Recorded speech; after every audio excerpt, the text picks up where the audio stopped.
Good morning. Good morning and welcome.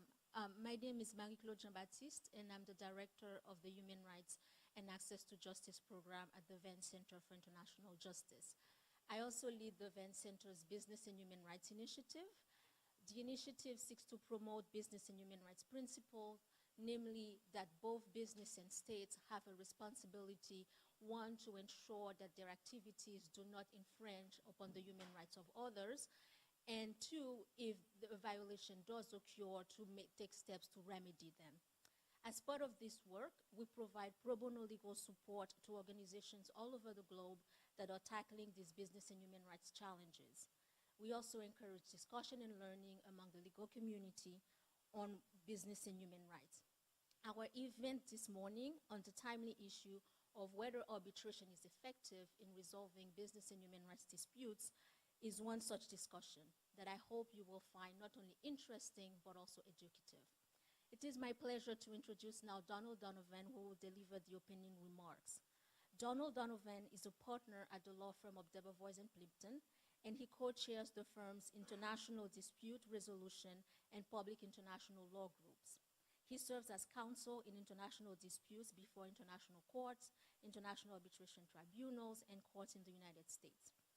Mr. Donovan served as the presiding arbitrator in the Bangladesh court case, which you will hear more about later.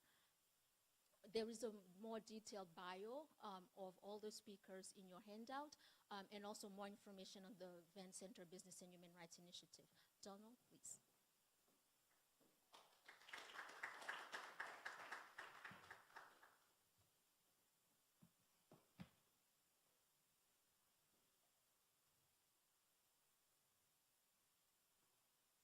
Good morning. I'm grateful to Marie-Claude and the Vance Center for inviting me to deliver these opening remarks this morning. I'm an international lawyer. A major part of my practice has been devoted to human rights litigation, including in the U.S. courts and at the ICJ in The Hague. I've also long devoted a substantial part of my practice to international arbitration, which I believe has developed in its own right into a transnational justice system. So I'm especially grateful for the chance to discuss the intersection of these two. Okay, can you hear? Oh, really? Okay. I will tell you, people very rarely complain that I'm speaking too softly. Too loud, rather. So again, thank you to Marie-Claude and the Vance Center. The emergence of what is termed the business and human rights field, broadly speaking, the application of human rights norms to businesses and business activity, represents an important development in international law, often said to have crystallized in 2011 with the endorsement by the United Nations Human Rights Council of the guiding principles on business and human rights. This development is part of the broader progress of the rule of law in the 20th and 21st centuries. Perhaps the most important aspect of that development is the dramatic expansion of the subject of international law beyond states and international organizations. Human rights law and international investment law are the two, in my view, principal manifestations of that phenomenon. These two regimes catapult individuals and corporations into the international plane, empowering them to bring claims directly against states. More recently, we're also witnessing the expansion of the scope of international responsibility by the imposition of international law obligations on non-state actors. It's not just that individuals and corporations can bring international law claims on the international plane. They can also be at the receiving end of these same claims. You see this, of course, with the development of international criminal law. And in the civil sphere, human rights litigation against individuals and corporations in national legal systems, and in recent attempts to bring international law counterclaims against corporate investors in investor-state arbitrations. Thus, business and human rights disputes raise an intriguing possibility. An international law dispute involving not just one non-state actor, but two, with an individual or corporation bringing a claim against a corporate defendant subject to human rights obligations. It's this prospect, and specifically the possibility of arbitrating these business and human rights disputes, that we have convened to discuss this morning. The third pillar, as this group will well know, of the guiding principles is concerned with access to remedy. It addresses various mechanisms to ensure access to effective remedies for those affected by human rights abuses. Any assessment of arbitration as one such mechanism must start with the recognition that human rights law faces what has been termed an enforcement deficit. To put it another way, international human rights law, like international law generally, is not at risk of over-enforcement in the current international legal regime. So we should be looking hard at any new enforcement mechanism with potential, including international arbitration. There have been important developments in this new field. What has been described as the first ever business and human rights arbitration, the Bangladesh Accords arbitration, concluded last year. As I presided over that tribunal, and as agreed with Marie-Claude, I will say no more about that dispute. Another important development is the development of arbitration rules specific to business and human rights arbitration. In June, the drafting committee of the Hague Rules on Business and Human Rights Arbitration, which is chaired by Bruno Simma, released draft rules for global public discussion, which will be part of this morning's discussion as well. For my part, I want this morning to go back to basics by mapping out how two basic arbitration concepts that would apply in business and human rights arbitration might play out. And those two concepts are consent and applicable law. I'm not going to try to reinvent the wheel. The point of my remarks is to discuss how these fundamental notions might apply in this new setting. So I'm going to start with consent and inevitably the related notion of waiver.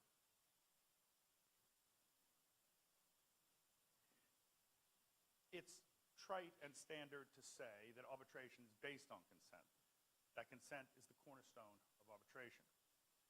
So how would consent in a business and human rights context be given? The draft Hague Rules expressly leave out the issue.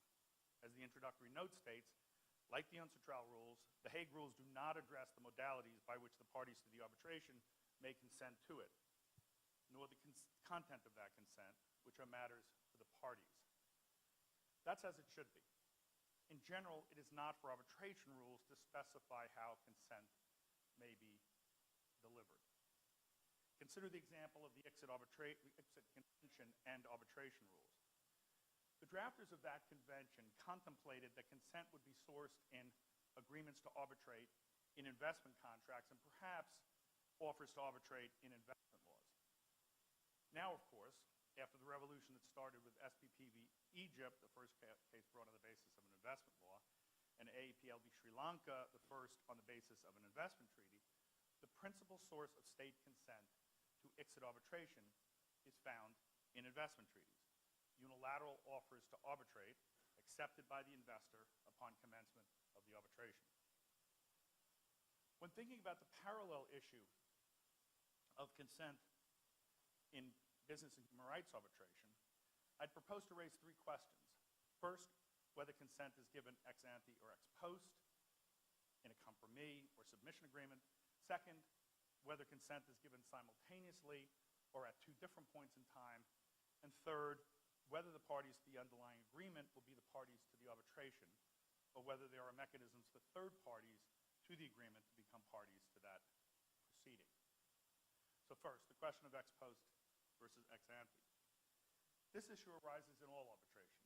Was consent to arbitrate obtained before the dispute arose or after? We think in terms of the following trade-off. On the one hand, you can better tailor the agreement to arbitrate to the circumstances of the dispute if you know what the dispute is about. For a simple example, the optimal number of arbitrators may depend on the size, nature, and complexity of the dispute. On the other hand, once a dispute arises, it is sometimes difficult to agree on a dispute resolution mechanism, because at that point, the parties may well see their interests diverging on that point. Still, ex post agreements through a compromis or submission agreement do occur. Claims commissions, a very important feature of the history of international arbitration, whose continuing utility is demonstrated by the still active Iran-United States Claims Tribunal, constitute, of course, ex post agreements to arbitrate. The same trade-off would be applicable to business and human rights arbitrations. On the one hand, it's only after such a dispute would have arisen that numerous key features of the dispute would be known, especially the identity of the parties, of course. On the other hand, assuming an alleged victim versus business context, it would be uncertain whether the relevant business would be willing to go to arbitration once it had been accused of human rights violations, with potentially significant monetary and reputational interests at stake. We shouldn't exclude that possibility, though. It may be in a company's interest in specific circumstances to resolve allegations of human rights violations in a centralized form to be adjudicated by impartial arbitrators rather than the tribunal of public opinion or social media, and according to clearly defined legal rules and evidentiary processes. In case of allegations involving numerous alleged victims, one may contemplate various kinds of mechanisms. A mechanism to aggregate claims, consent to one large multi-party arbitration, or the creation of a sort of claims commission, establishing semi-permanent arbitral structure to receive numerous distinct claims arising out of the same original incident or complex of common facts. The second issue in my typology of consent is whether consent is given simultaneously or at different points in time. The second option is commonly exemplified, as we've discussed already, investor-state arbitrations based on investment laws or investment treaties. In that context, at the time the original offer to arbitrate is made, there is no contractual relationship between the state and the putative claimant. The state makes an open offer without knowing precisely who will be able to accept it later.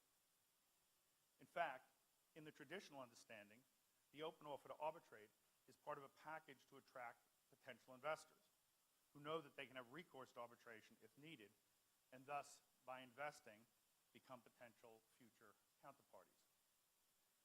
In the business and human rights context, this open offer option must be carefully considered. There are, of course, business-to-business human rights disputes where the parties know each other and contract ex ante. For example, two members of a supply train who may wish to impose on each other certain contractually defined human rights obligations.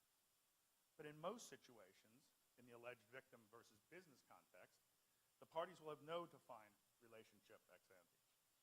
If consent is given before the dispute emerges, then it means that the business will have to give an open offer type of consent.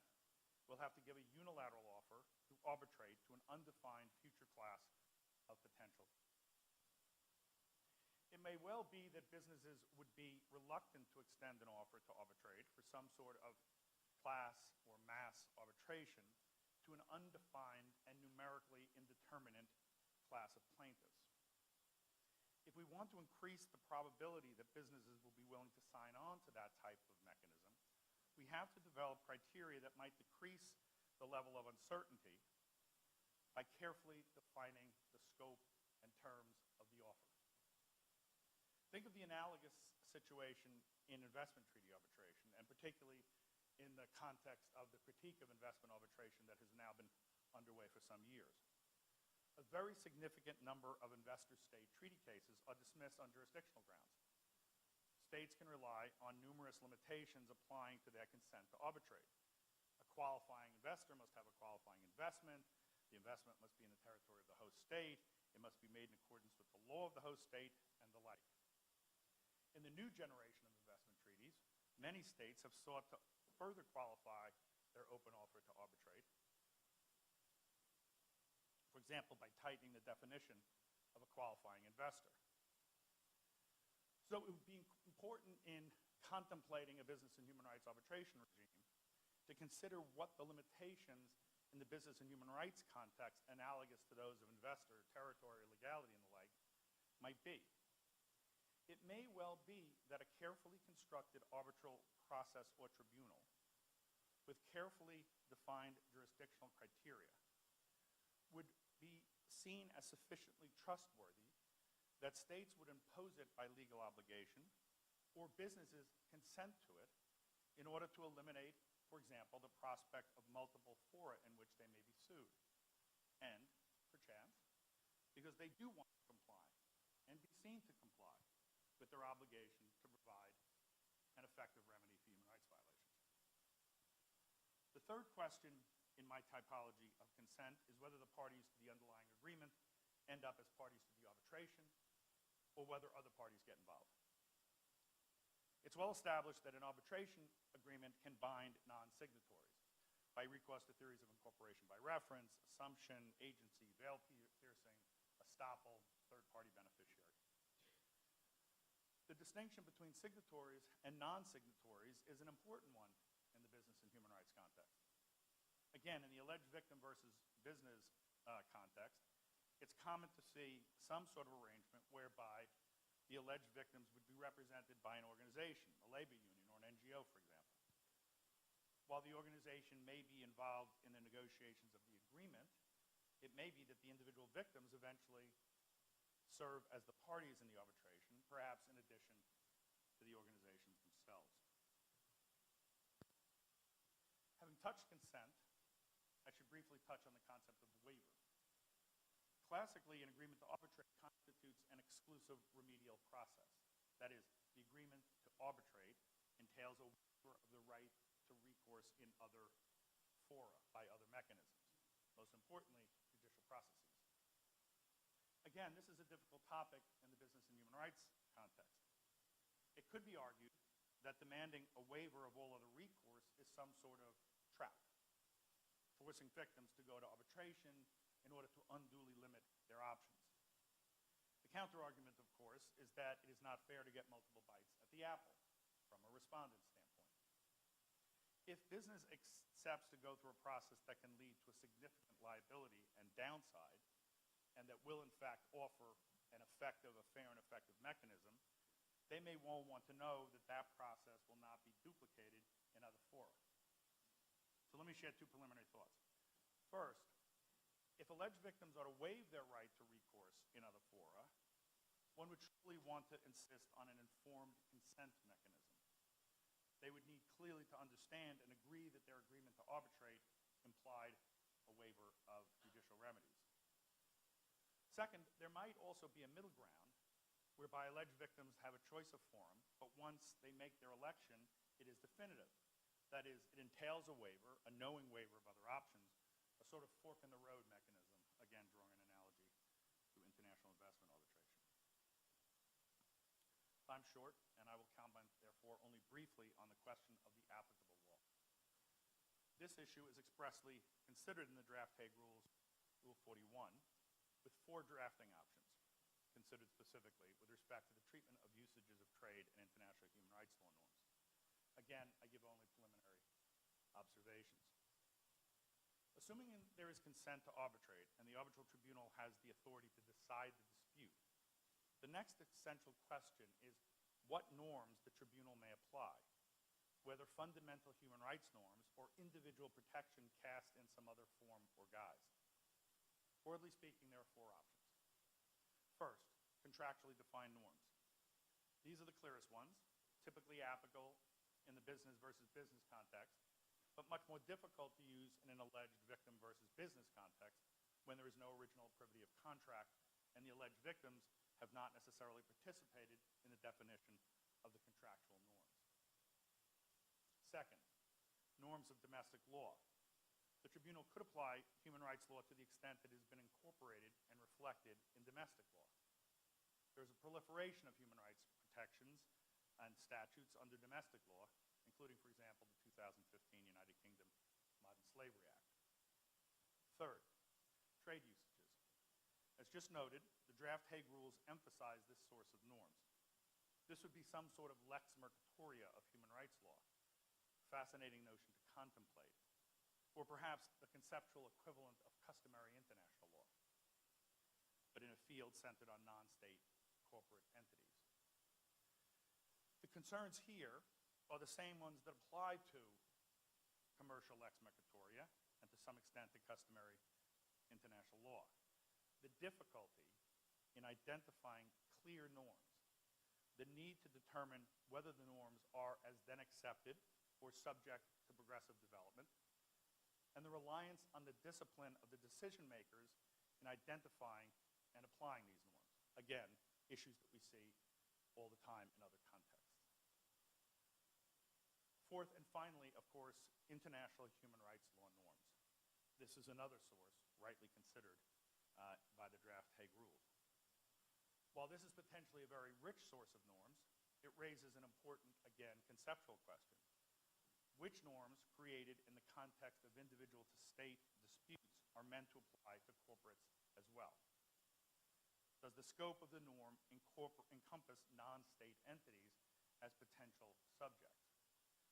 And even if that's the case, is the norm meant to be actionable on a plane not involving states? In other words, what's the source of the cause of action by which the norm will be enforced? To repeat an earlier thought, we're living in a universe of imperfect and incomplete enforcement of human rights norms. And many of us have sought to open up new fora for human rights claims or to make existing fora more effective. In the business and human rights context, the prospect of arbitration as a means of dispute resolution raises fundamental questions of arbitration law. While we have hard thinking to do, I hope that these remarks will contribute to further examination of how basic international arbitration principles can be applied in the business and human rights context. I'm very grateful for your patience, and I look forward to the rest of the discussion this morning.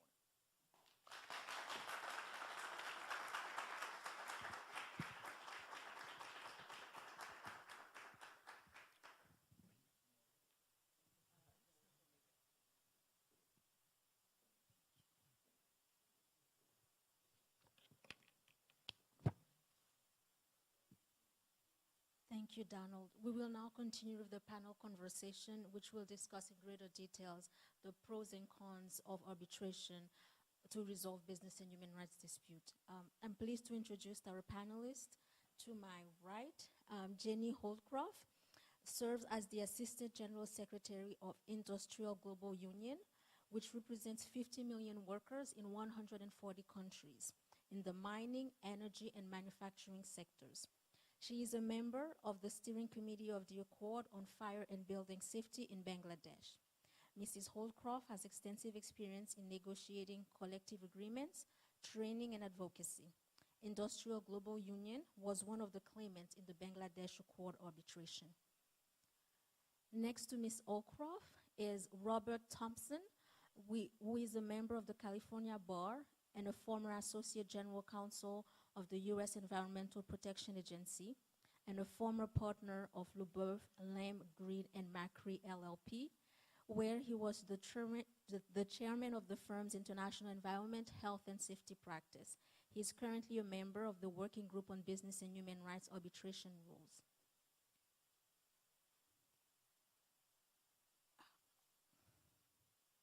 In the middle, we have Meriam Al-Rashid, who is a partner and the U.S. head of the Public International Law and Investment Dispute Team at Dentons U.S.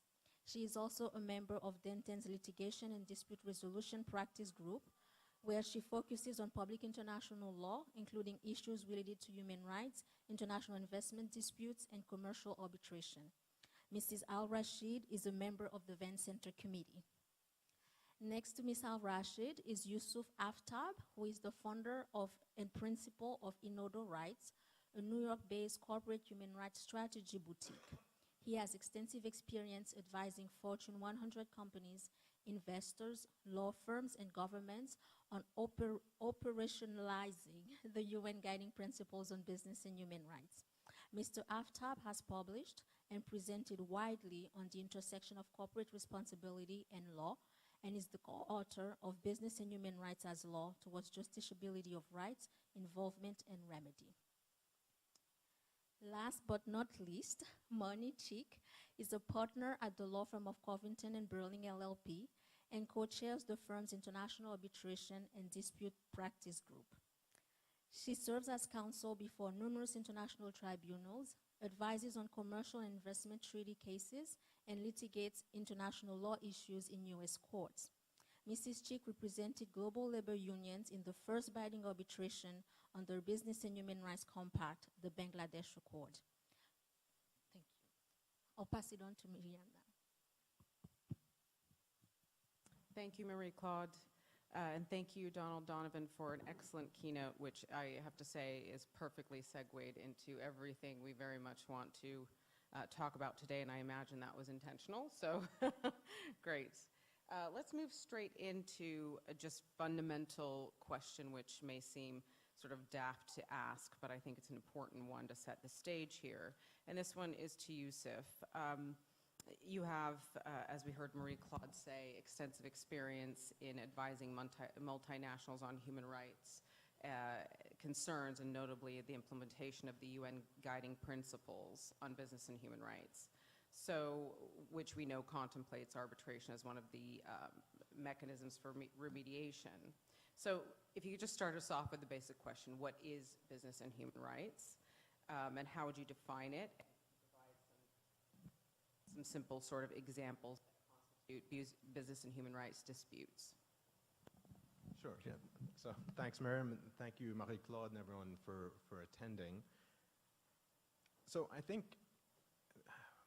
the easiest way to set the stage, so the idea of businesses having impacts on human rights is probably existed as long as business has existed. That's to the extent that there can be exploitation, there can be adverse effects. The idea of business and human rights as a discipline, and really as a legal discipline, is built on a simple concept to some extent, sort of a standardized definition of business respect for human rights. That term, as a defined term, that's what has grounded the emergence of a discipline of business and human rights that exists now. It's nascent, but exists in law and exists far beyond law. And that definition has three features. And so the features are, first and foremost, business has a responsibility for all human rights identified under international law. So it's not just labor rights. The second is that that responsibility is defined not by ownership or control, but by involvement. And that's a term of art, which is probably not worth getting into right now. But it does go beyond the corporate veil. It does go beyond sort of business relationships and a separate corporate legal personality. And then the third, and this is the most important piece, is that the measure of respect is governance, right? So one understands whether business respects human rights based on the strength of its policies, due diligence programs, remediation efforts, and disclosure. So it tracks very closely a sort of standard compliance model that we're very familiar with from the money laundering and corruption context. And the combination of these elements, and particularly that last element, is what has created the potential for a discipline that's based on a structured, precise definition that enables accountability. So it enables accountability from objective observers, whether that's going to be regulators or courts, but it also enables accountability from investors, from civil society groups, and so forth. So that's that. When we're talking about business and human rights now, that's what we're talking about. We're talking about this discipline of structured, accountable, measurable responsibility that businesses have for human rights. Now, that definition is powerful because of the accountability factor, and if we talk about the kinds of disputes then that might constitute business and human rights disputes, there are myriad, and they are ongoing, but I'll just talk about three that I've been involved with, and there are three that have been in different fora. So the first had to do with a mining company, Barrick Gold, had operations in Papua New Guinea. There were allegations that their security forces engaged in committed heinous abuse, sexual violence against community members. And Barrick Gold set up a mechanism because the courts weren't trusted and various other gaps, they set up a mechanism that was independent to address those issues. The second is litigation that's now ongoing against Shell, having to do with environmental pollution in Nigeria. And that's litigation that's now going through the UK courts. So more standard conventional dispute resolution mechanism. And then the third is one that I'm currently involved with that has to do with a US industrial products manufacturer, and it sold equipment significant quantities of equipment, power equipment, to a foreign government. That government allegedly does not have the best labor practices. And there's I know we haven't touched on this, but OECD National Contact Point process, which is just a quasi-regulatory process under the aegis of the State Department that is proceeding, where various unions have brought a claim to urge our client to encourage that government to be better. So this is sort of, as you can see, the disputes run the gamut, and the fora run the gamut as well. And we're going to hear about further fora coming up now. Thank you, Yusuf. This next question is for Jenny. We'll move on now to get a better understanding of just to give us the foundation really here on how that began. Your organization, Industrial, was responsible for negotiating this accord and actually filed the 2 claims at the Permanent Court of Arbitration on behalf of various organizations and unions against global retailers. Can you give the audience a bit more background regarding what triggered the accord, and broadly, bearing in mind confidentiality, of course, the claims at issue in the arbitration and process/procedure?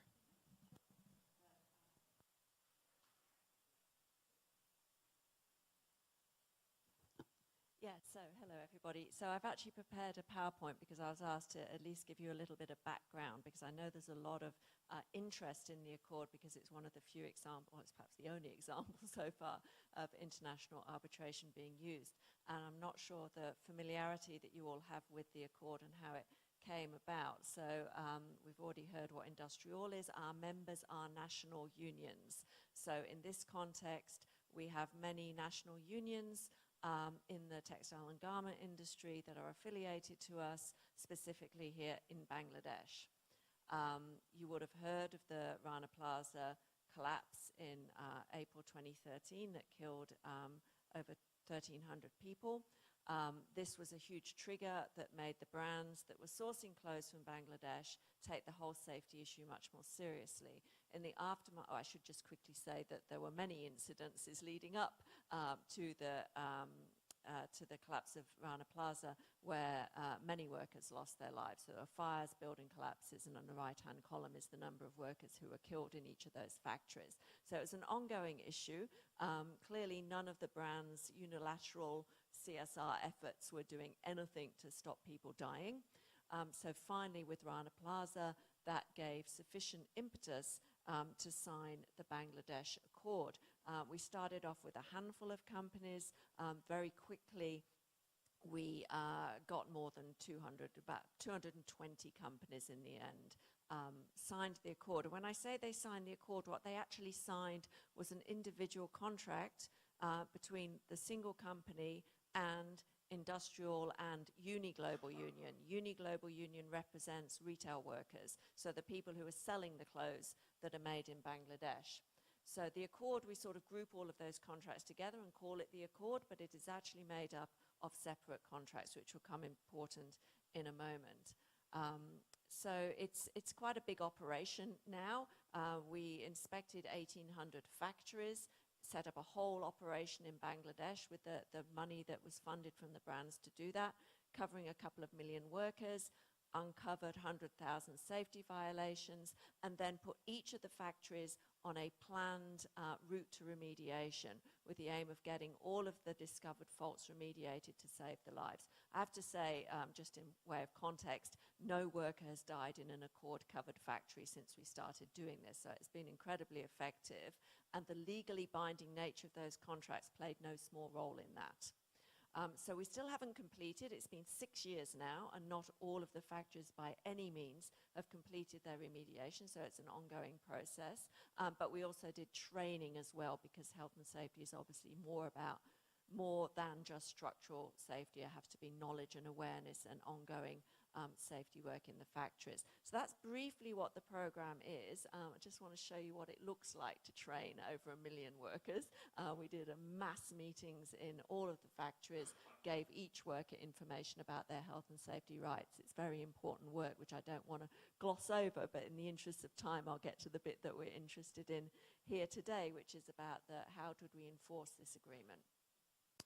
So, from a trade union perspective, this is the first legally binding agreement at global level between multinational companies and trade unions. We have a number of agreements with companies, individual companies, in the general course of our work, but none of those are legally binding. But we hope to get to that point, and we're hoping that this will be a positive example of how to do that.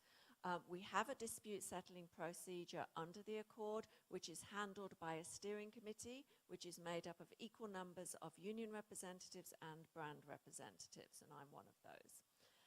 The decision of that steering committee on the dispute can be appealed to a final binding arbitration process, which is how we got to the arbitration process.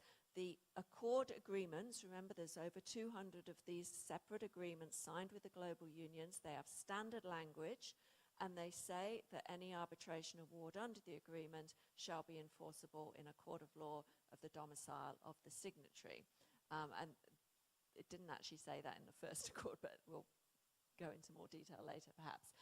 But it also said that the process would be governed by the UNCITRAL rules. We had no process. This was the first time this had been done. So we took the UNCITRAL rules as our process. We tried to negotiate with the companies something that would be more specific to our needs, but by the time the arbitrations came along, we hadn't completed that work. We still haven't actually completed it, it should be said. But what we've put as new language in the Accord when it was renewed in 2018 is at least that the arbitration shall be seated in the Permanent Court of Arbitration.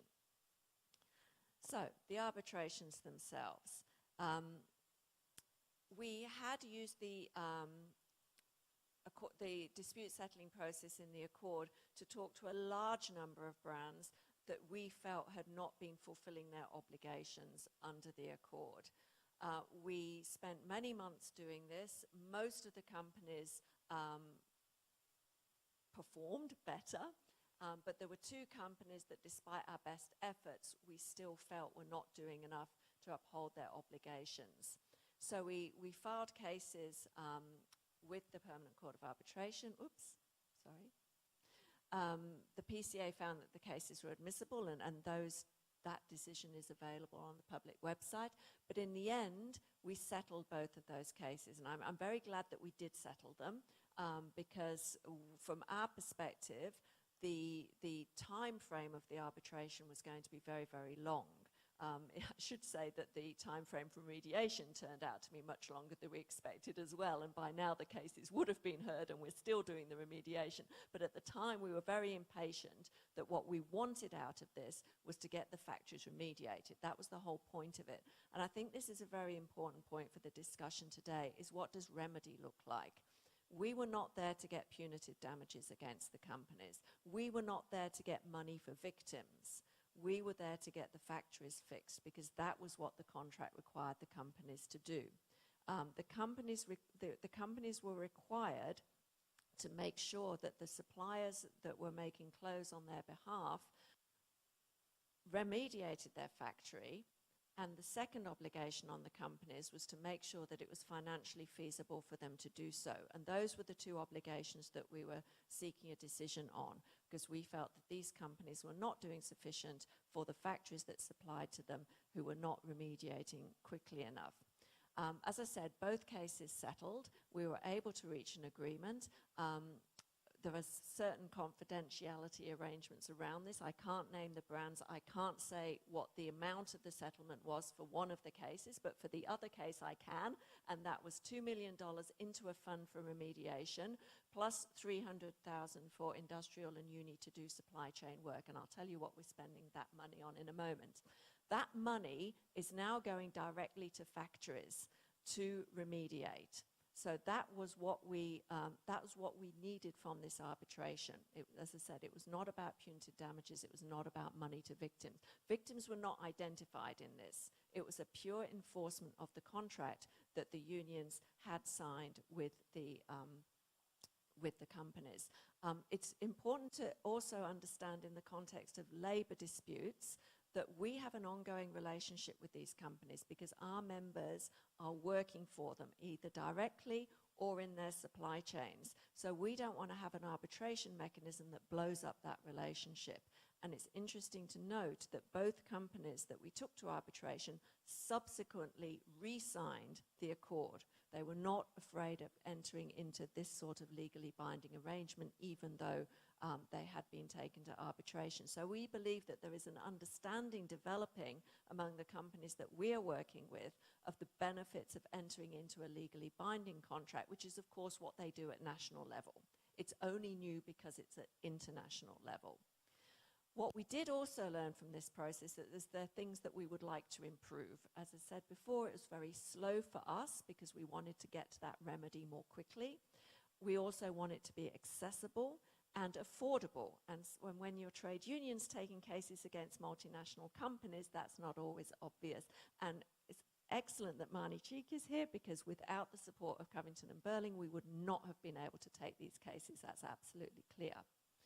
So what we are doing as Industrial and Uni, we're using that $300,000 that I mentioned before from the settlement to do some work on setting up our own international arbitration mechanism for global labor disputes. So we want to create a mechanism that will do the things that we need to be able to enforce the agreements that we reach with the companies that employ or employ our members or do business with companies that employ our members and so on down the supply chain. So we've had some ideas about how to streamline the process, but our model is not so much what else is happening in international arbitration around other types of disputes. Our model is how national arbitration works in national labor disputes where you have a contract between a union and a company and you have a legally binding arbitration process to settle the disputes that arise under it. And I'm out of time, so thank you very much.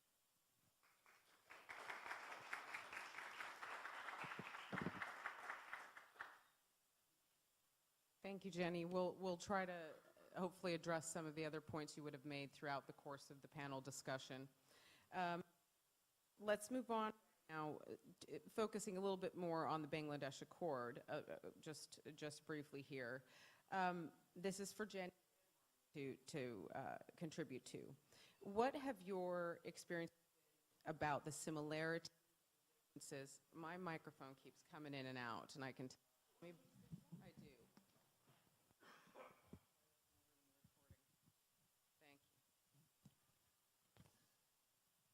Starting again. Okay. So what have your experiences been when you consider the similarities and differences between the Bangladesh Accord procedure and processes, which we understand is narrow to a specific sort of industry and event and concerns and parties, versus other international arbitrations? And would you like to start first, Marnie? Sure, I'd be happy to. Thanks, Meriam. So in many ways, as Jenny's presentation highlighted, there are some unique aspects to the Bangladesh Accord arbitration that differ from other international disputes, and also my feeling is some international business and human rights disputes that are contemplated under the current draft rules, which I know we'll get to in a moment. And that is, in essence, this was a contract dispute. And so, perhaps surprising to some people, it had a lot of characteristics of a traditional commercial arbitration between contracting parties. There were obligations. They were enforceable through a clause that provided consent to arbitrate. And then those parties, the unions, enforced those contractual obligations through the arbitration mechanism. It also was a quite complex dispute. It involved complex issues of causation and remedy because multiple brands and multiple signatories to the accord were operating in each factory that had not yet been remediated. And yet each individual brand had a distinct obligation to ensure that that remediation was taking place and that it was financially feasible to do so. So in terms of similarities, this was a complex contractual dispute that raised complex substantive issues. But in terms of the differences, from my perspective, from the legal perspective, there are two differences came to mind. And I know investment treaty arbitration is often kind of brought up in this space because it is something where there's a public interest, and in business and human rights disputes, there's a public interest. But unlike those disputes, where often an investor is walking away, and therefore there is not an ongoing relationship, here, again, a bit similar to some commercial disputes, there was an ongoing relationship between the claimants and the respondent.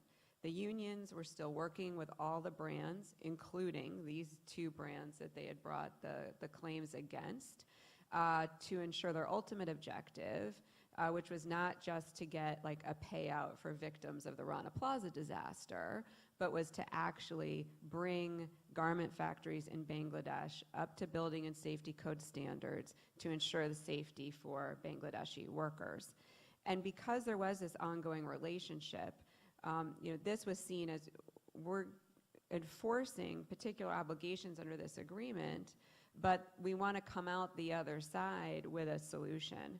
And in my mind, one of the reasons this case settled, as Jenny alluded to, was because the parties, with the pressure of the enforcement mechanism there, were able to realize that there might be a more efficient path forward to settling the dispute so they could move on with that relationship. And the unions currently still have a relationship with those two brands. So I do think an important lesson from the Bangladesh Accord is that there should be a way to resolve these disputes that's not scorched earth, but sees that there is what's the specific objective that you have in mind to accomplish, which might be payment for victims, but might be something else, especially if it's forward-looking in terms of remedy. And that ideally there'd still be an ongoing relationship with the multinationals and the workers involved in a given setting. And the last thing I would say about a distinct difference between many arbitrations and this particular one, which I think is similar to a lot of business and human rights disputes, is what I would call an information asymmetry. Because the multinational company, in this case the fashion brands, they're the ones that know what their contractual relationships look like. They're the ones that know the terms upon which they're sourcing from garment factories that are supposedly supposed to enable the factories to be able to remediate their buildings up to code. And the unions don't necessarily have access to that information. That creates some procedural complexities and a real need for document disclosure or discovery, which usually involves groans on all sides. But there has to be something in these proceedings to write that information asymmetry so that both parties have what could be referred to as a quality of arms in terms of the factual basis for what's happening, and that the arbitrators are then able to see the complete factual picture. And in this context, for claimants to be able to bring a case, they really do need some kind of document disclosure from respondents to level the playing field on the information asymmetry. Thank you. Just not my day with these, huh? Thank you, Marnie. I did want that question to go to both Jenny and Marnie, but in the interest of time, I'm going to do the following, bearing in mind that I know Bob here on my left will have some comments on this very sort of subject when he gets into his section. Jenny, can I ask you then to tell us and the audience we know that costs for arbitration are oftentimes an impediment, especially when it comes to what we're looking at as the future of of business and human rights, and when you're looking at more individual victims and not just the enforcement, as you quite rightly put, for the Bangladesh Accord, it was an enforcement. It wasn't victims coming forward and you had specific victims. So, but with that in mind, can you just kind of give us an idea of how we can make arbitration more accessible to victims in the future, given that we know cost to arbitration is quite expensive?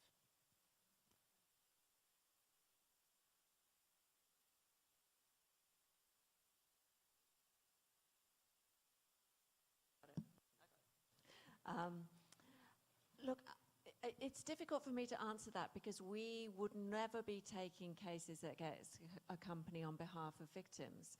As trade unions, we can only act on behalf of our own members. So yes, you might identify members as victims, but what we envisage using arbitration for is to enforce agreements that we make with companies. I mean, I'm very interested in the work that's being done around this field, and I think once we see it develop, we would certainly want to use it in that way. But this has not been our experience to date. This is not something that we're expert on. What we're expert on is negotiating agreements with companies and then enforcing them. So my experience of this was only on arbitrating national level agreements, and that process, I'm from Australia, and in Australia there is a very strong emphasis on conciliation and arbitration of industrial agreements. And that process is quite open to the extent that you can go as a union official and represent your members in that process. And you may have union lawyers accompanying you or taking on some of the arguments, but it's very much fact-based because it is led by the people who are directly working with the companies involved. This process was fundamentally different to that. This process was very much that we would not have had access to it because the first arguments that we had to present had nothing to do with the facts. They were all about the process. We had to argue for which law would apply. We had to argue where the seat of law would be. We had to argue around document production. We had to argue around timeframes. This was not a process that was anything like what we had experienced at national level. So that is why we are looking at developing our own mechanism of international arbitration, because precisely we don't want to get caught up in that bind of being subjected to a very processy approach which does not have the facts of the issue central to the arbitration, which is why for us it makes most sense to start with a contract with a company where we have clearly agreed what the terms of the contract are, what the limits of the obligations are, rather than opening up to the entire field of human rights and expectations on that company. And I recognize that that perspective is unique to trade unions, that for other groups and NGOs and victims out in the world, they won't be able to be in that type of relationship. And it comes back to the very questions that were raised at the beginning, is what is the underlying contract that is being enforced? From a labor union perspective, we're very clear what our type of underlying contract would be. So it may be that we do need to distinguish different types of business and human rights arbitration depending on who the actors are, what the nature of the issues are, rather than having a one-size-fits-all approach. And that's certainly what we are trying to develop very much for our own needs. But we still, of course, remain very interested in the broader discussion as well.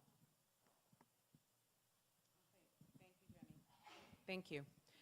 Let's move on more to the sort of broader discussion of arbitration, business, and human rights. So I'm turning this over to Yusuf here, and bearing in mind that Bob and Yusuf may exchange a few ideas, as will Marnie chime in when she'd like to.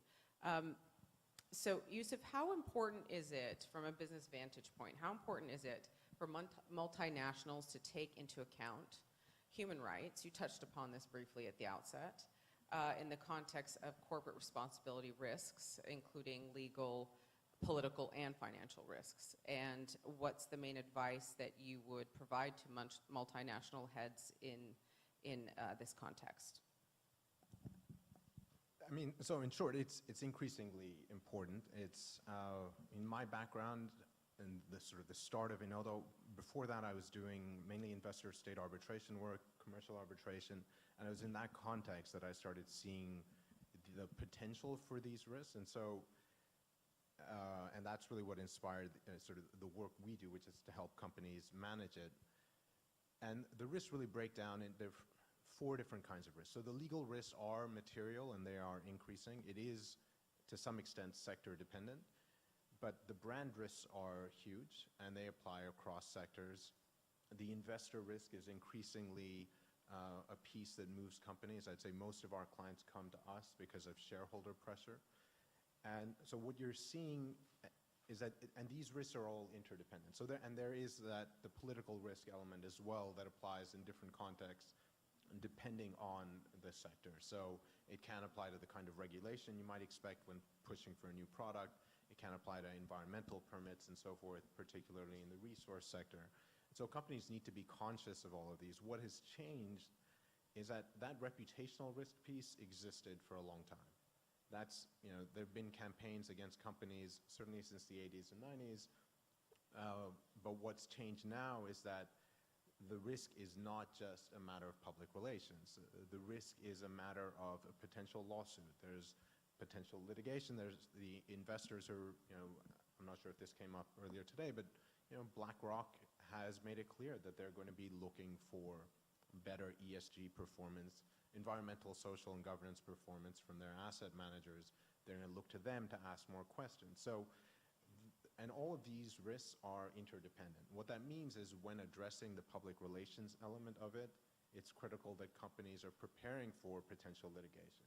It's critical that when they issue a policy, it's something that they know they can abide by, because that is now actually an actionable representation.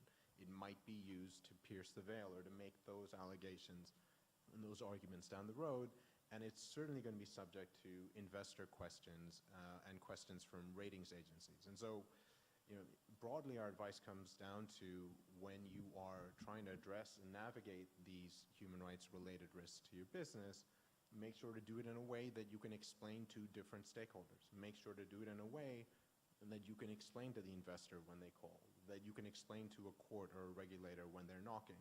And that means make sure that it's structured. So it is based on policy, based on due diligence, and based on remediation, which is a critical piece of it, and disclosure, and all of that needs to be coherent. You can't just say we're going to save the world. You need to say exactly what you're going to do. And I think the Bangladesh Accord is a great example of sort of the specificity of expectations in this context, where it's not just make sure nothing bad happens. It's specifically take these measures to minimize the risk to workers at this number of factories, et cetera. So I think at its core, it's being ready to tell an effective story that's aligned with a systematic approach to navigating risk. Thank you. I know, Bob, you have something to say about how important it is for multinationals to take into account human rights. Would you like to chime in there? It's a good place to start. First of all, I want to thank Mr. Donovan for a very, very clear presentation of the issues that we have faced. And for this audience, I should say that I'm a sort of a veteran of the environmental movement. I started my career back in the 70s and ended up spending 12 years with the Environmental Protection Agency as it was trying to get its programs off the ground. Many of the issues that Mr. Donovan discussed were issues that we faced in the Environmental Protection Agency, and one of them was how to get the companies started. In the early days, there was very little attention being paid to environmental protection, partly because the states were not doing a job of enforcing, partly because the federal government was very confused in its approach. But in the 70s, a whole series of statutes were enacted, and there were severe penalties, daily penalties of $25,000 a day for violating some of those statutes. And nonetheless, getting companies to pay attention was our greatest threat to the viability of the environmental movement. And frankly, we spent a lot of time devising enforcement strategies which caught their attention. One of the things that we did was whenever there was a criminal prosecution, it was publicized throughout the United States. We made a great effort to publicize the fact that people were being actually either threatened with jail or actually sentenced to jail for violating environmental statutes. When Mr. Donovan said that there is not an excessive enforcement in the human rights area, he is absolutely right. And then one of the problems that we face is that companies don't take it seriously because the likelihood of a downside event in the life of a multinational for a human rights violation is a little bit like getting struck by lightning. But when you are struck by lightning, it gets your attention. And so one of the things that we need to do is to, for those of you in the room who are advising companies, is to be aware of the instances where people are struck by lightning, where they get sued or they get a tremendous public relations campaign against them, or some other downside event, so that you can put into perspective the company's responsibility. I think that there is a growing series of statutes that are being enacted. The Human Slavery Act in England, the comparable statute in France. There was an effort being made at the international level to adopt a new treaty which will essentially criminalize, make companies subject to criminal penalties as well as civil liability if it's ultimately ratified. Efforts are being made, but they're very, very slowly being made. And at this point in time, it's very difficult for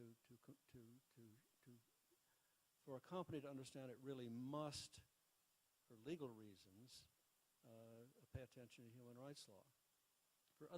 There are other arguments that to be made. One of them is just sort of the moral argument. I mean, the administrator of EPA, when I was there, once said, he said, you know, people have wives and children. They have to go home and tell their wives and children why they're polluting. And that I think, is a very important factor, that executives in multinational companies are human beings, and they really have to account to their colleagues and their families as to why they are using suppliers who, for instance, use slaves or traffic women or whatever. So there's the moral component, there's the public relations component, there's I'd say a slim legal component in the argument to be made for why you should pay attention. Fast forwarding a little bit, the project that I'm actually involved in two projects involving human rights in business, but the projects that we're involved with make the assumption that a company has actually made a decision to clean up its human rights situation. And what we're doing is we're creating the tools which they can use for that purpose. The first set of tools is arbitration rules, which we have a drafting team. There's a discussion in the paper that I handed out about what the drafting team is trying to do. For those of you who would like to get some perspective on modern arbitration and human rights, you might want to take a look at the paper that's noted at the bottom of the little handout. There's a paper we wrote which summarized the results of about 6 years of multilateral consultation with NGOs, with business, with academics, with government officials, the OECD, et cetera, et cetera. We carried out a lengthy consultation process to try to suss out what the issues were, and then to try to figure out what the options were for addressing those issues. And that's summarized in the paper that's noted at the bottom of the handout.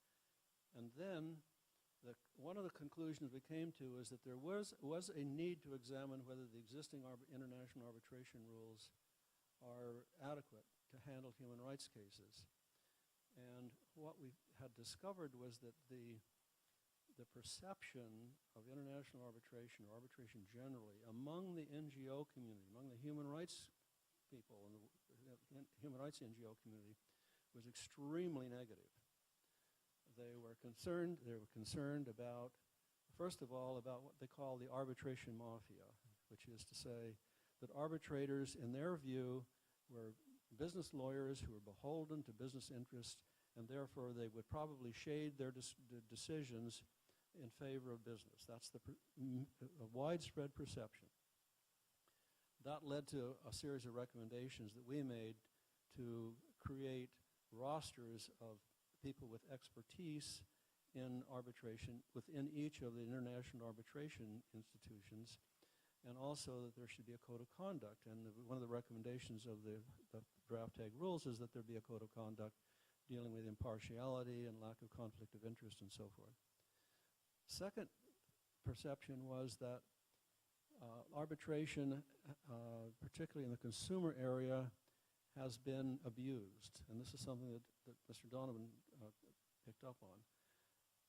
If you buy a toaster, let's say, and it electrocutes your child, just as a horrible example, you make a buck and find out that the sale agreement said your only recourse was mandatory arbitration before an arbitrator chosen essentially by the toaster company.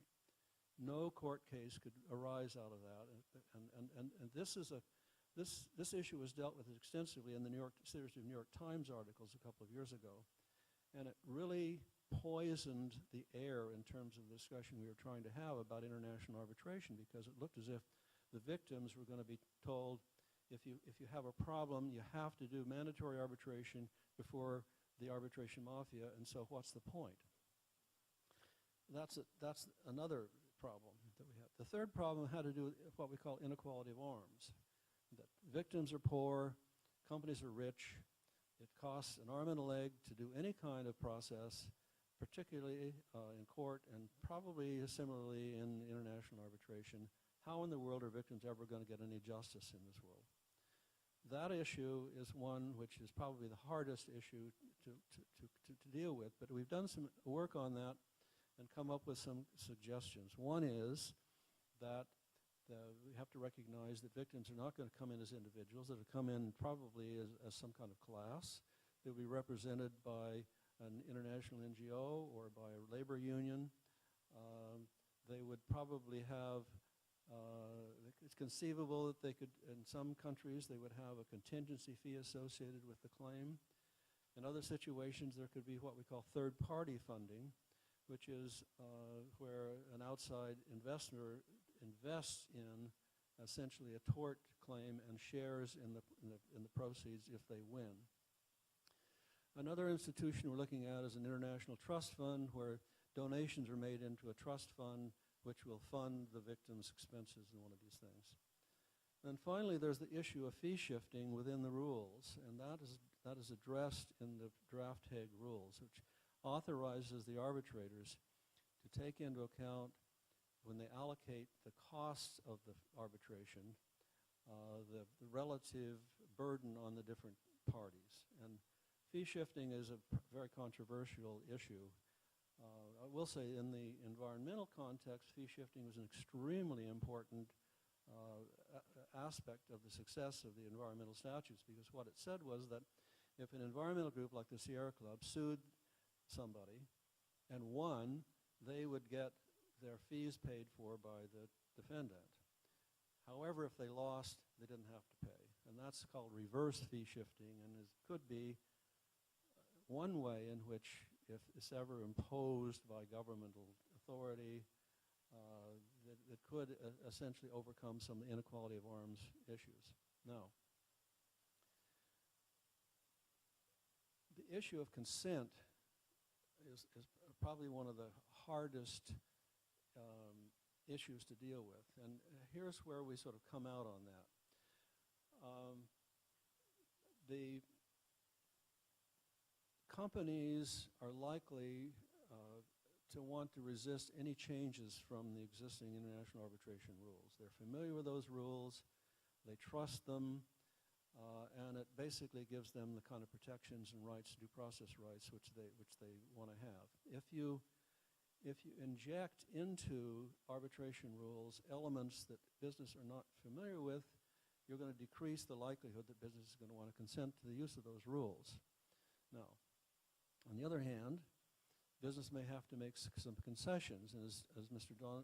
Donovan has pointed out, there are situations where, despite the fact that you have to make substantial compromises in an arbitration proceeding, it may have advantages over simply a multi-year litigation process or a multi-year disastrous shootout in the internet with some NGOs and your own shareholders and investors after you to try to clean up some kind of problem.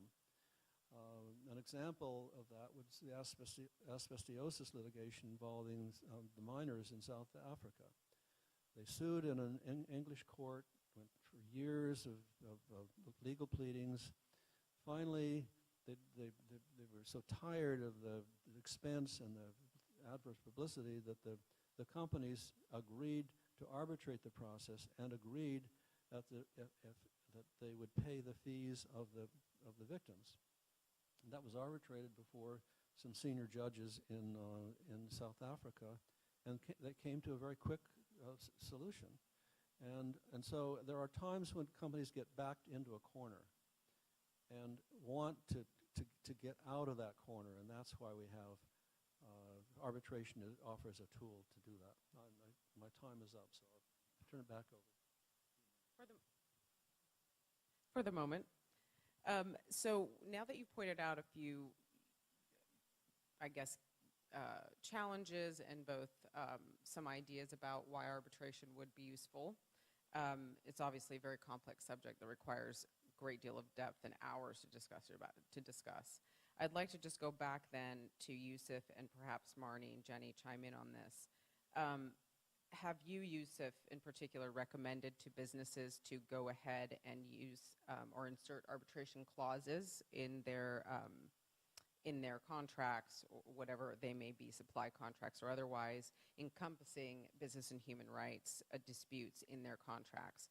And if so, or if not, how they reacted either way?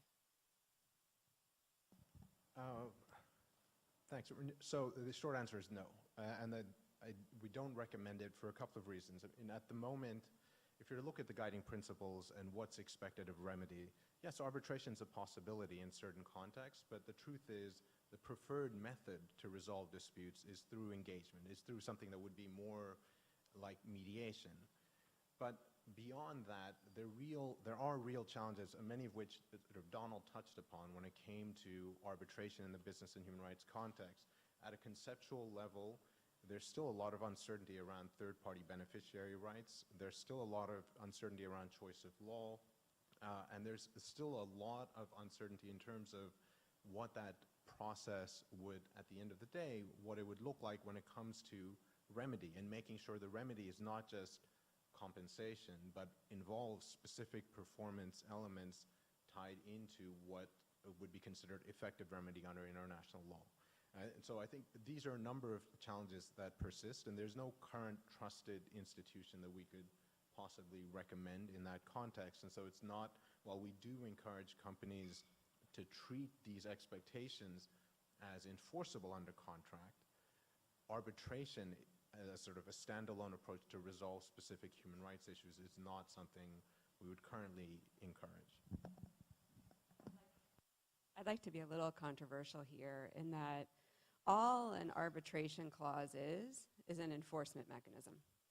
So any company that really stands behind specific commitments, that it's in a specific context, really should not have a problem agreeing to an enforcement mechanism in case a dispute arises. As Bob alluded to, actually the chill and the concern about arbitration tends to be more on the NGO side. Every multinational routinely, weekly, monthly, if not daily, is entering into contracts that have arbitration clauses, because that is how businesses prefer to resolve disputes. And particularly in a cross-border context, almost all of my corporate clients agree to arbitrate disputes so they don't get dragged into courts where they don't want to be.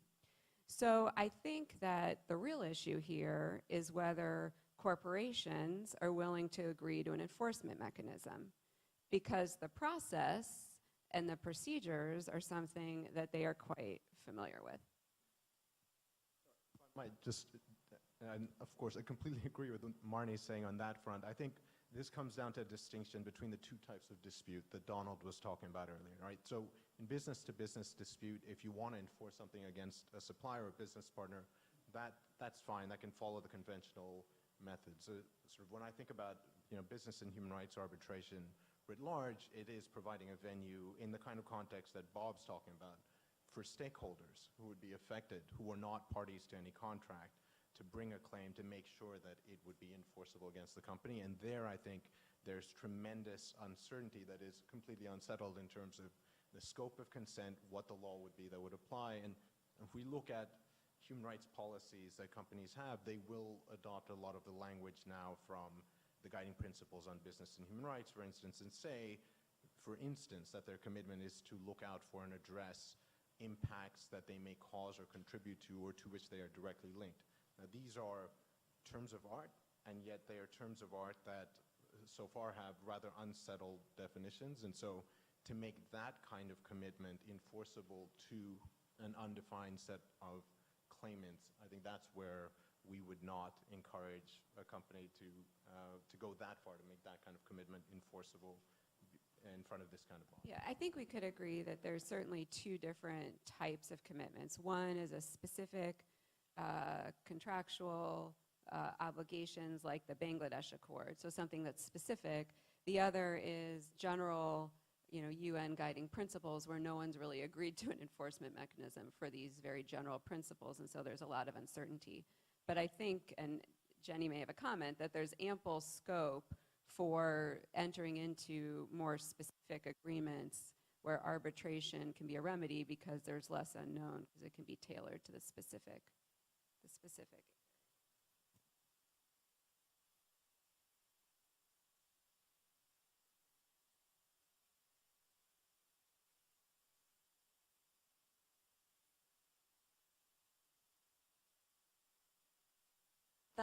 That's the key for companies, because you said they enter into business-to-business contracts that are binding, but they also enter into contracts with us that are binding at national level, and as Marnie said, the Bangladesh Accord.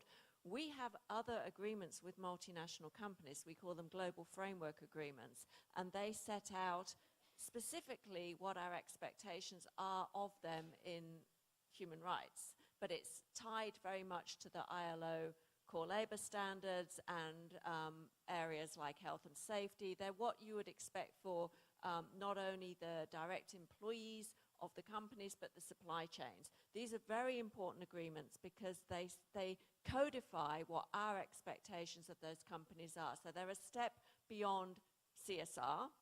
It's companies, well-meaning companies, taking these obligations that they've put on themselves through their CSR policies and turning it into something that is more accountable by signing an agreement with global unions that they will do these things. The reason that those are not enforceable at the moment is because there is no mechanism to enforce them. This is exactly our problem, that we are overcoming the barrier of companies being willing to enter into legally binding agreements with us, but they need to know, how is it going to be enforced? Some of them are a little bit woolly and say, oh, the ILO will play a mediation role. The ILO, the International Labour Organization, part of the UN system, has made it clear that they do not want to play that role. So we are left without a mechanism to enforce the agreements that we already have, but we don't lack the will of the companies to enter into that, we think, because, companies have said to us, why would we worry about it being legally binding? Why would we enter into it? Because we intend to stick to this contract. The other interesting thing about working with multiple companies in the same sectors is that there is an interest of companies for us to hold their competitors to the same standards as them. And that is a very important incentive for companies to sign agreements with us because they want to know that we are holding the competitors accountable so that they're not being undercut on the policies that they have. And that is extremely good leverage for us. That is how we managed to get so many other companies into the Bangladesh Accord and be so comfortable with it being legally binding. If you talk to the more prominent brands in the Bangladesh Accord now, they will be calling for legally binding agreements with global unions. So we're at that point, but we don't yet have an effective mechanism for arbitrating on these agreements. So I do want to make this distinction that Marnie's making between specific performance agreements where there is clarity around what those expectations are and what can be enforced, to the more general arbitration which is open up to all bodies on all issues. And I think it requires a different approach. Some of the mechanisms of the process may be similar, but the underlying contract that is the basis of those obligations is quite different. So we are a little bit worried that what we are doing doesn't get caught up into the whole, you know, unanswered questions of the much broader field, that the little bit that we've carved out, which is what we have exercised through the Bangladesh Accord, is something that we can continue to work on because it's a very urgent need for us. And if there's cooperation that can be found around developing this mechanism, of course we'd be interested in that, but we do want to stick to our, you know, specific actors, specific performance, specific outlined obligations in a contract to start with. Thank you, Jenny. Bob, I think you had something to add. Is that right? Just quickly, I think we're running out of time, and we really do want Q&A for the audience. So, Bob, I'll leave it to you to have some final comments on that, and then I have one final question for the panel to contribute on, and we'll go ahead and turn it over to the audience. Go ahead.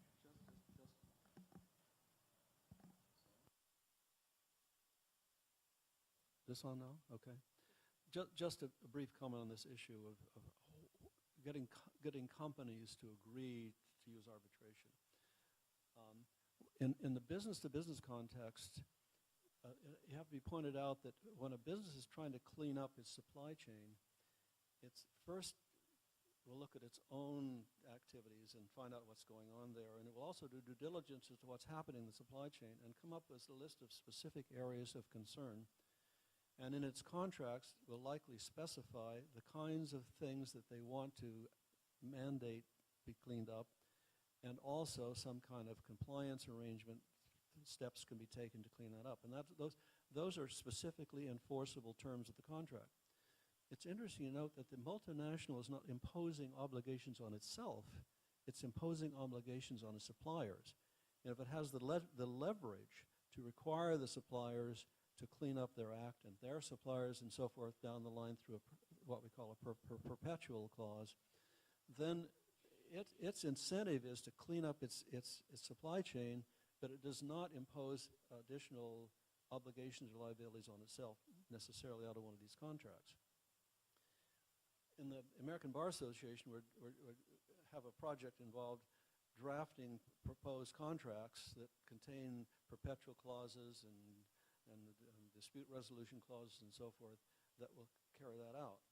Now, once these are in place, it will become what we call sort of a usage of trade, a lex mercatoria, to use the term, and that is sort of expected of companies. And that's where another kind of leverage comes into play, and that is where the investors, the BlackRocks, the major institutional investors insist that they have these kinds of contracts in place, or governments can say, and if you want a permit to do something, this is what you do. If you want to have permission to do something, this is what you want. You want to qualify to do business in our country, this is what you have to do. And that's the kind of leverage that can come out of the development of this I call the usage of trade. We have to get that usage of trade started, and that's why the lawyers who are involved in developing these contracts play an important role, and the lawyers who invite all their clients to use these contracts to clean up the supply chains play an important role.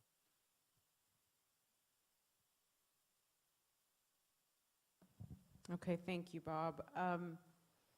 We are very close to running out of time, so I'm just going to ask if we can turn it over to the audience and strongly suggest you ask a couple of questions, and including to address some of the questions you're going to talk about, including what the incentives might be for the businesses. We sort of touched upon it, but I think there probably is more discussion there. And if we see more arbitrators becoming more involved in arbitration in business and human rights. See how I'm leading the Q&A. And now I'll stop.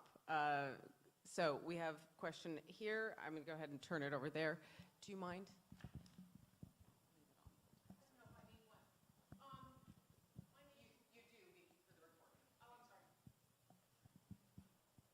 My name's Maria Diamante. I'm a PhD candidate.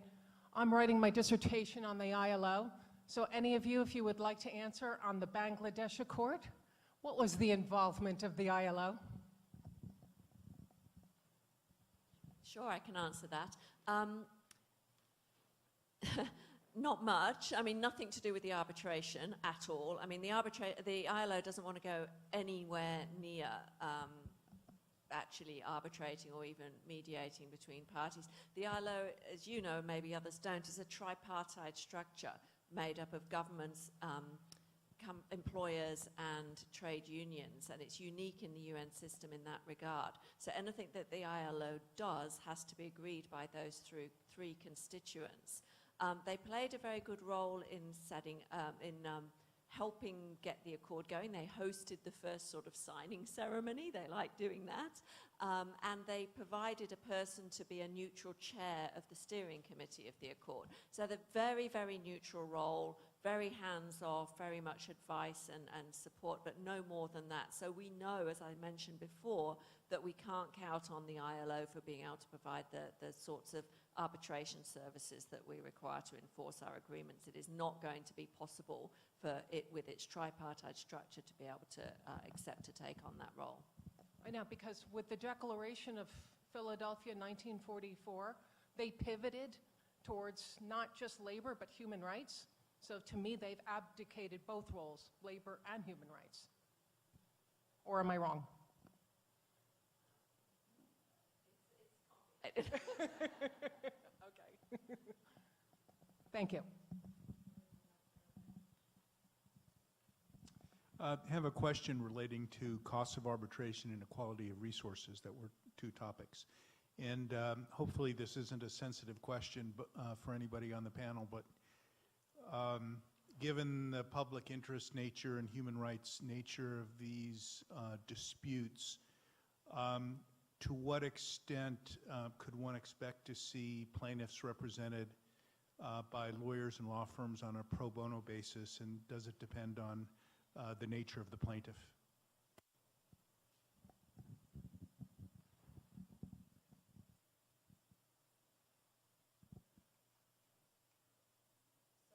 With Covington and Burling, and we did represent the global unions on a pro bono basis for the Bangladesh Accord arbitration. I think certainly law firms with active pro bono practices could consider that, especially since the rules for arbitration don't necessarily have the same incentives for plaintiffs' counsel in cases where they're just seeking a large damages award, and so therefore, you know, costs of counsel might somehow be covered in that way. So I certainly think law firms should be open-minded to providing pro bono services in this arbitration space, because particularly cases where there's a specific agreement and the remedy sought is not just a large monetary damages number, it may be difficult otherwise to incentivize plaintiffs' counsel to pursue some of these cases on behalf of victims or claimants. We did a survey for the world's human rights organizations about 8 or 10 years ago. We asked that question in 16 different countries. What is the likelihood of pro bono services by lawyers?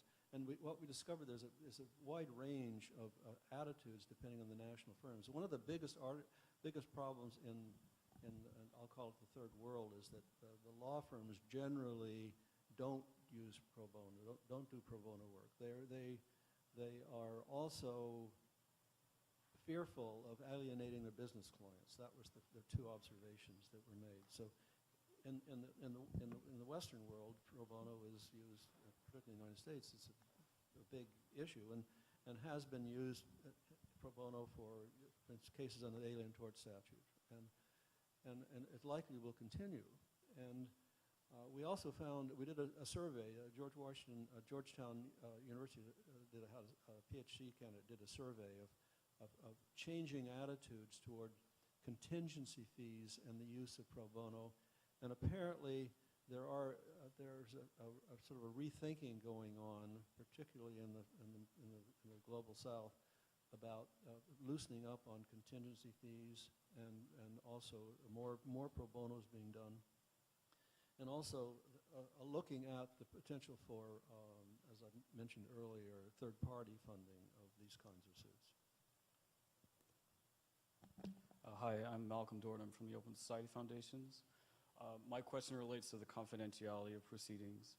What would your response be to the argument that the confidentiality of arbitration proceedings overrides what I would argue is a sort of overwhelming public interest to air and disclose proven facts and then help the development of robust corporate accountability case law? And not in the contractual sense with respect to the Bangladesh Accords, because I understand that there are competing relationship maintenance concerns at play, but in extra contractual concerns or harms. And I would also add that, you were asking about what incentivizes businesses to engage in arbitration. They love the confidentiality of the proceedings, so how do we balance that? So, if I might, I think this is the crux of the challenge right now, and I think Bob could speak to it, that, for a lot of civil society groups, publicity is critical. I think for business to buy into this, confidentiality is critical, because the cost for business when we talk about these interrelated risks is not in the merits. It's not in coming to a conclusion. It's the public airing of the accusation and that being over the newspapers the whole time. And that's one of the reasons that arbitration would make sense over trying to go through the courts and fight it through the courts for business. So I think that it does make sense to develop some form of case law around core principles and develop more certainty on what is expected.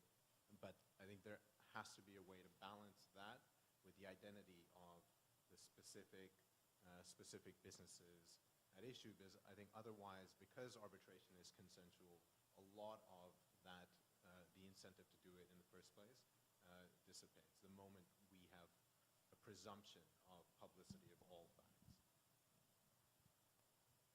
Just let Bob comment there, and then I'll take one more question. We are over 11, so thank you guys for staying over. The issue of confidentiality, or the converse, transparency, was a major issue in all of our discussions.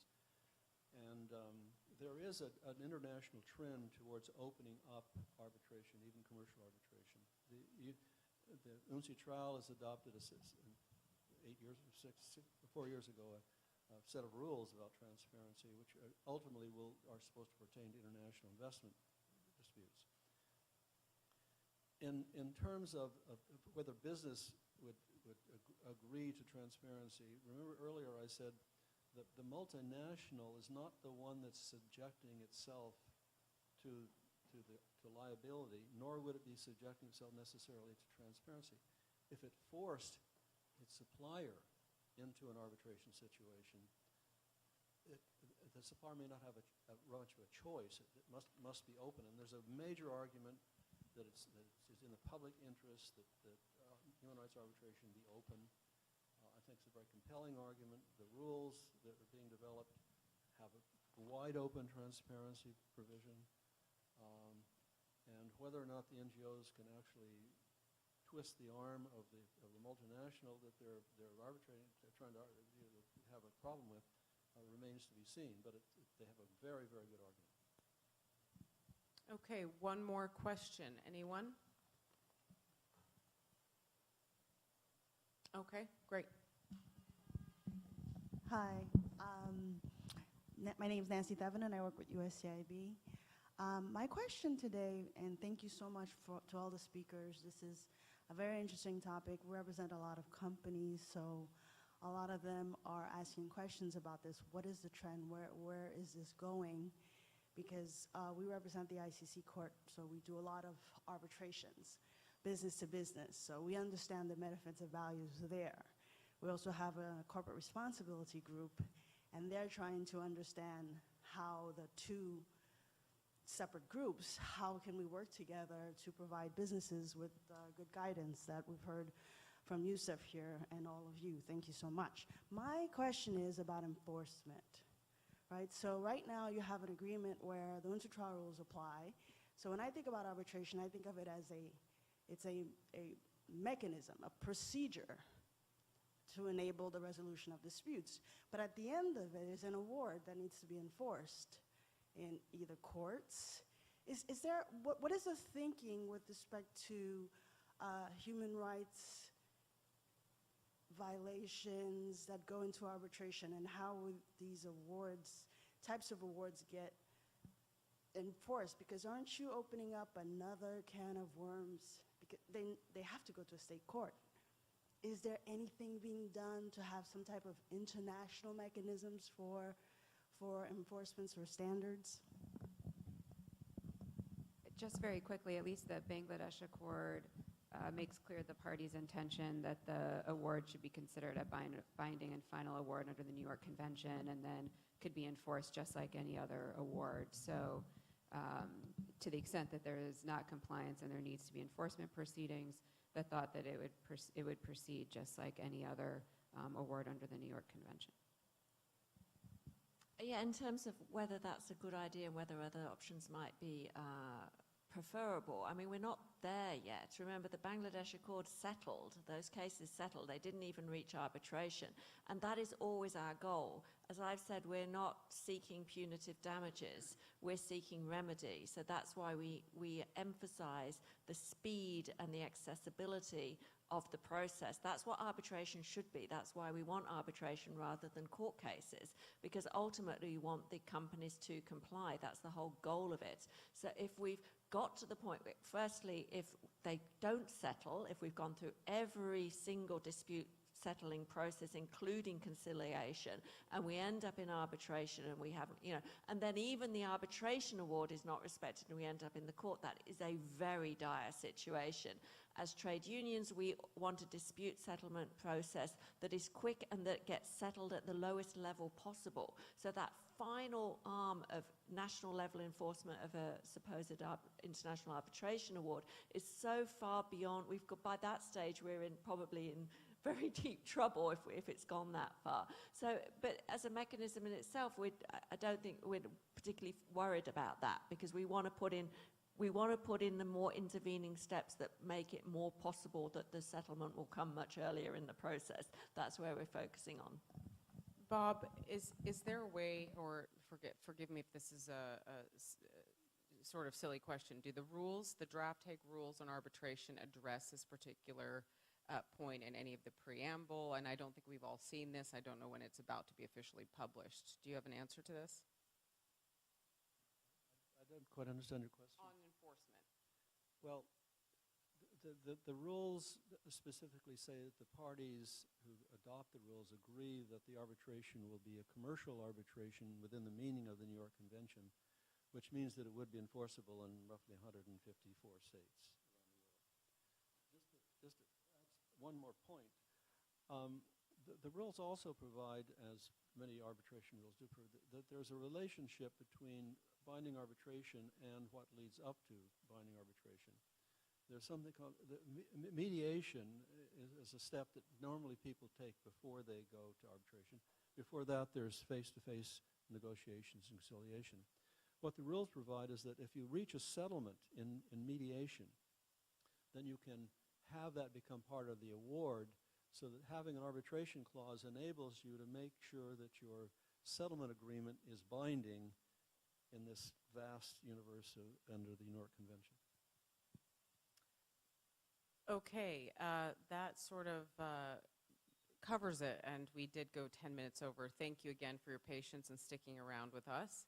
I would encourage everyone here to reach out to anyone on the panel with any further questions. It's a very, very vast, critical topic that we're going to see grow over time and become hopefully more prominent and more codified and much more easy to navigate.